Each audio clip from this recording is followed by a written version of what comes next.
दुकान खाली करने के बदले किराना व्यापारी से 5 लाख रुपए हफ्ता मांगने वाले के खिलाफ पांचपावली पुलिस ने मामला दर्ज किया है। आरोपी जितेंद्र हरपाल बिश्नोई की रानी दुर्गावती चौक पर पीओपी की दुकान है। किराना व्यापारी अनिल सजनानी का भी रानी दुर्गावती चौक पर गोदाम है। सजनानी ने बारिश में गीला होने से बचाने के लिए बिश्नोई को 15-20 दिनों के लिए गोदाम दिया था। खाली करने के लिए बिश्नोई 5 लाख रुपए मांगने लगा। बरोबर आहे। पोलीस स्टेशन पाचपाली परिसरात राणी दुर्गावती टू ऑटोमॅटिक चौक त्या ठिकाणी एक प्लॉट होता। ते प्लॉट सरदारकडून यांनी एक सजनानी म्हणून प्लॉट विकत घेतला होता, परंतु सजनानीच्या बाजूला सरदारच्या प्लॉटमध्ये एक भाडेकरू म्हणून राहत होता, बिश्नोई म्हणून, जितेंद्र बिश्नोई।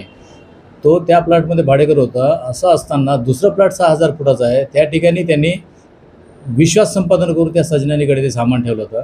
त्याच्यानंतर सामान काढून घेण्यासाठी त्यांनी 5 लाख रुपयाची मागणी केली। पैकी 1 लाख रुपये सजनानीकडून हा आरोपी जितेंद्र बिश्नोई घेताना व्हिडिओ आहे। त्या अनुषंगाने अनिल सजनानी यांनी दिलेल्या तक्रारीवरून जितेंद्र बिश्नोई याच्यावर खंडणीचे गुन्हे दाखल केलेले आहे आणि ट्रेसपास त्या प्लॉटवर अतिक्रमण केले, त्या प्रकारचे गुन्हे दाखल करून त्याला आरोपी अटक करण्यात आला आणि तो सध्या पोलीस कस्टडीत असून त्याची PCR घेऊन पुढील तपास करण्याची तजवीज ठेवलेली आहे।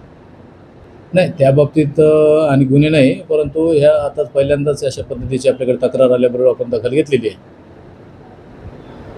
तर PSI गायकवाड आहे, PSI माझगावकर आणि नितीन लोखंडे, हवालदार पवार यांची टीमची कामगिरी आहे। खबर के प्रायोजक है शिवशंकर आयुर्वेदिक एजेंसी, नागपुर का भव्य शोरूम। अनुभवी डॉक्टर्स से सज्ज सभी प्रकार की आयुर्वेदिक दवाइयाँ मिलने का एकमात्र स्थान।